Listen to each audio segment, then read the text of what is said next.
د ننګرهار امنیتي قومندانۍ ویان سمونیار سید طیب حماد وایي درېمې امنیتي حوزې منسوبینو 2 تنه د 50,000 زيکب ګوليو سره یو ځای نیولي.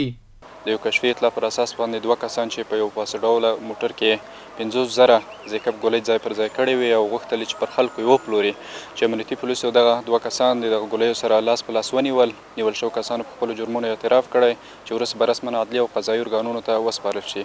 د نشهیي توکو کرکیله پیر پلور دا ټول په مطلق ډول بند دي. هر هغه څوک چې دغه ناوړه کړنې ترسره کوي امنیتي پولیس به یې نیسي او د قانون منګولو ته به یې سپاري. د درېمې امنیتي حوزې امیر سمونیار لطف الرحمن طوفان ډاډ ورکوي چې هیڅ چاته به د نشهیي توکو د پیر او پلور او د غراض د نورو جرمونو ترسره کولو اجازه ورنکړي. هغه شیان مخدر له ټابلیټ یا زيکب ګولۍ چې انسان ژوند ته تاوان رسوي موږ به خلکو ته اجازه ورنکړو چې دغه کاروبار کوي. څوک چې کاروبار کوي ان شاء الله هغه به نیول کیږي او موږ به نیسو. نیول شوي کسان هم دا مني دغه زيکب ګولۍ له هلمند ولایت څخه ننګرهار ته راوړي چې په ښاریانو یې وپلوري.